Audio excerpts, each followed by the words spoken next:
안녕하세요. 디즈니의 2025년 4분기 실적 발표 녹취록을 보내주시면서 딱 한 가지를 요청하셨죠. CEO나 CFO의 그 잘 짜인 발표는 건너뛰고 월스트리트 분석가들과의 진짜 싸움, 바로 Q&A 세션만 집중적으로 파헤쳐달라고요. 아주 타고난 선택이십니다. 정말 그렇죠. 준비된 발표는 뭐랄까 회사가 보여주고 싶은 청사진이지만 Q&A는 그 청사진에 대한 시장의 의심과 기대를 날 것 그대로 보여주니까요. 바로 그 지점이죠. 네, 오늘 우리가 할 일은 바로 그 질문과 답변의 행간을 읽는 겁니다. 100년 된 거대 제국 디즈니가 과연 테크 기업으로 완벽하게 변신할 수 있을지, 월스트리트는 뭘 가장 궁금해했고 디즈니는 어떻게 방어하고 또 설득했는지 그 핵심을 제대로 짚어보겠습니다. 좋습니다. 그럼 그 치열한 공방의 첫 번째 라운드, 바로 ESPN으로 들어가 보죠. 한 분석가가 거의 10년을 기다렸다고 할 만큼 모두의 관심이 쏠렸던 주제였잖아요. 맞아요. 드디어 출시된 ESPN 단독 스트리밍 서비스, 이게 과연 성공이냐 아니냐가 첫 번째 화두였죠. 경영진의 답변을 한마디로 요약하면 3마리 토끼를 다 잡았다는 자신감이었어요. 3마리 토끼요? 네. 보통 하나 잡기도 힘든데요. 네. 첫 번째는 아예 케이블 TV를 안 보던 새로운 스포츠 팬들을 끌어들인 거고요. 아, 신규 고객. 그렇죠. 그리고 두 번째는 이미 케이블로 ESPN을 보던 기존 팬들까지 앱으로 끌어들여서 멀티뷰 같은 새로운 기능을 쓰게 만든 겁니다. 충선 고객까지 잡았군요. 네. 그리고 마지막 세 번째 토끼가 바로 코드 네버. 그러니까 스포츠는 보고 싶지만 그 비싼 케이블 묶음 상품은 절대 사지 않던 사람들. 이 사람들을 마침내 유치했다는 거죠. 이런 거군요. 그런데 여기서 진짜 중요한 숫자가 하나 나왔죠. 저도 듣고 좀 놀랐습니다. 바로 그겁니다. 여기서 디즈니 전략의 핵심이 드러나요. ESPN 신규 가입자의 무려 80%가 디즈니 플러스, 훌루까지 같이 구독하는 트리오 번들을 선택했다는 사실이요. 80%라니 이게 그냥 무커판이 잘 팔리는 수준의 이야기가 아니잖아요. 왜 이게 그렇게 중요한 건가요? 이게 바로 디즈니가 설계한 거대한 생태계의 힘을 증명하는 숫자이기 때문이죠. 경영진은 이런 번들 가입자를 더 건강한 가입자라고 표현하더라고요. 더 건강한 가입자요? 네, 여러 서비스를 함께 쓰는 사람들은 이탈리얼, 즉 천 레이트가 현저히 낮거든요. 다시 말해 ESPN은 이제 단순한 스포츠 앱이 아니라 스포츠 팬들을 디즈니의 거대한 세계관으로 끌어들이는 가장 강력한 트로이의 목마가 된 셈입니다. 한번 들어오면 절대 떠나기 힘들게 만드는 거죠. 와, ESPN이 일종의 관문 역할을 해서 결국 디즈니 플러스와 훌루라는 성 안으로 사람들을 끌어들이는 거군요. 그렇다면 자연스럽게 다음 질문으로 이어지네요. 그 성의 중심, 디즈니 플러스의 미래는 대체 어떤 모습인가? 분석가들도 이 부분을 집요하게 파고들었죠. 네, 한 분석가가 슈퍼앱이라는 표현을 썼는데 경영진이 그 말을 그대로 받아서 답변을 이어갔어요. 지금 디즈니 플러스는 2019년 출시 이후 가장 큰 변화를 겪고 있다고 하면서 핵심 키워드로 통합과 확장을 제시했습니다. 통합과 확장이라. 우선 통합은 뭔가요? 훌루랑 관련된 이야기죠? 아직 한 번에 볼 수 있게 만드는 작업이 막바지라는 거예요. 사용자들이 굳이 앱을 왔다 갔다 할 필요 없이 하나의 경험으로 묶어주겠다는 거죠. 알겠습니다. 그럼 확장은요? 이게 정말 디즈니의 야심이 드러나는 부분 같던데요. 여기서부터 이야기가 커집니다. 디즈니 플러스를 단순히 영화나 드라마 보는 곳이 아니라 말 그대로 디즈니의 모든 것을 경험하는 포털로 만들겠다는 거예요. AI를 활용해서요. 잠깐만요. 디즈니 앱에서 호텔을 예약하고 크루즈 여행 상품을 산다는 건가요? 솔직히 다른 회사들이 슈퍼 앱 만든다고 했다가 잘 안 된 경우가 많잖아요. 사용자들이 정말 그걸 원할까요? 앱이 너무 복잡하고 무거워지는 건 아닐지 약간의 의심이 드는데요. 정확한 지적이세요. 그리고 그게 바로 디즈니가 넘어야 할 가장 큰 산이겠죠. 하지만 디즈니는 자신들이 가진 강력한 무기가 있다고 믿는 것 같아요. 바로 IP와 그 IP를 기반으로 한 실제 경험이죠. 아, 예를 들어 겨울왕국을 보고 감동받은 아이에게 바로 그 자리에서 파리 디즈니랜드의 겨울왕국 테마구역 여행 상품을 추천하고 예약까지 시켜주는 경험. 이건 다른 테크 기업이 쉽게 흉내낼 수 없다는 자신감이죠.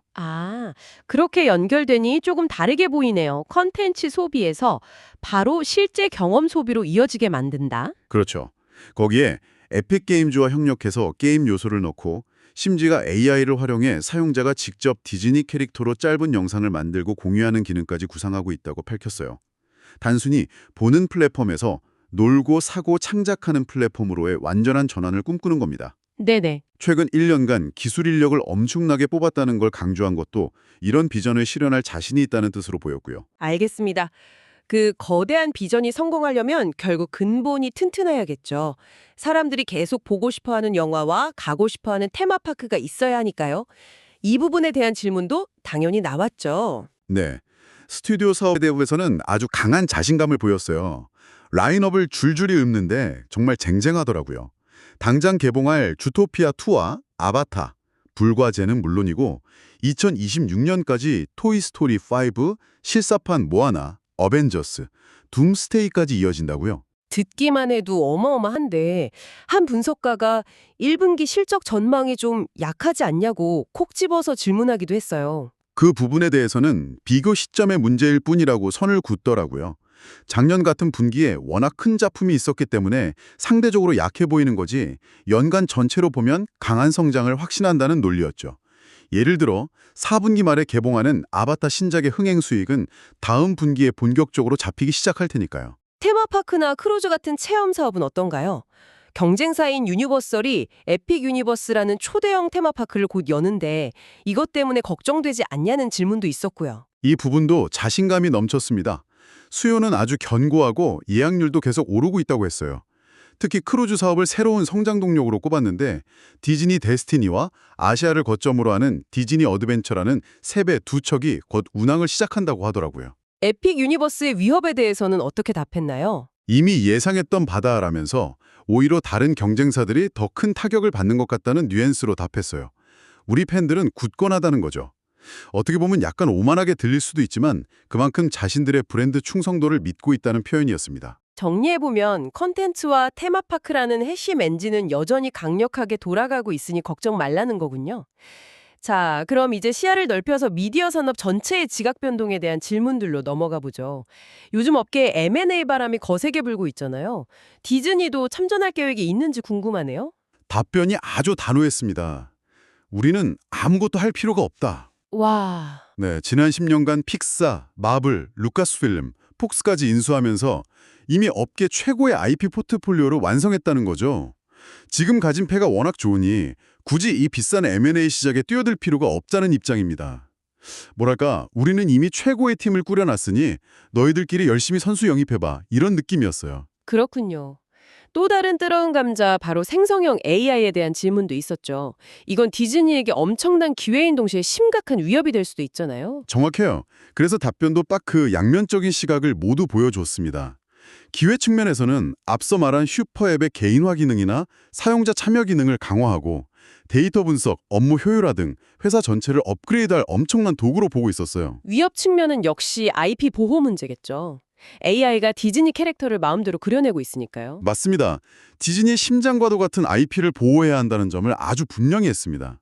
그러면서도 기술을 무작정 막는 게 아니라 여러 AI 기업들과 IP 보호 및 가치 인정을 위한 생산적인 대화를 하고 있다고 하더라고요. 합의점을 찾아서 공존할 수 있는 규칙을 만들고 싶다는 의지를 보였습니다. 마지막으로 현재 진행 중인 유튜브 TV와의 채널 송출료 분쟁에 대해서 CEO가 이례적으로 직접 나서서 정리했죠.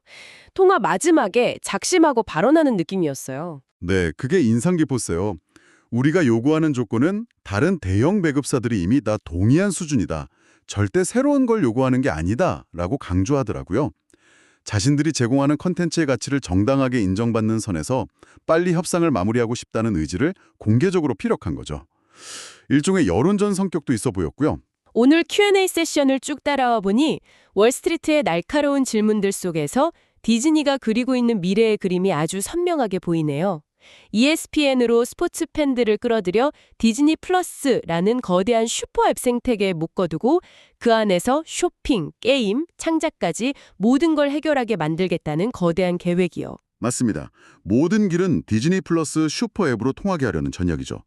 영화와 테마파크라는 강력한 IP 엔진이 계속해서 새로운 팬들을 공급해주면 스트리밍 플랫폼이 그들을 붙잡아두면서 새로운 가치를 계속 만들어내는 선순환 구조. 이게 바로 디즈니가 월스트리트에 제시한 미래입니다. 그런데 여기서 한 가지 근본적인 질문이 남는 것 같아요. 당신께서도 보내주신 자료를 보면서 이 부분을 고민해 보셨을 것 같은데요. 디즈니는 AI를 활용해서 팬들이 직접 컨텐츠를 만들고 공유하는 팬덤 놀이터를 만들려고 하잖아요. 네, 그게 슈퍼앱의 핵심 중 하나죠. 하지만 바로 그 기술이 그 팬덤 놀이터를 가능하게 하는 그 AI가 디즈니의 핵심 자산인 고유의 IP를 부분별하게 복제하고 변형시키면서 그 가치를 희석시키는 가장 큰 위협이 될 수도 있다는 이 아이러니, 이 양날의 검을 과연 디즈니는 어떻게 다룰 수 있을까요? 정말 정확한 지적이십니다. 팬들에게 창작의 자유를 주는 동시에 신성 불가침한 IP의 가치는 지켜내야 하는 이 모순적인 과제. 어쩌면 이 질문에 대한 답을 찾아가는 과정이 앞으로 디즈니의 100년을 결정할 가장 중요한 이야기가 될지도 모르겠습니다.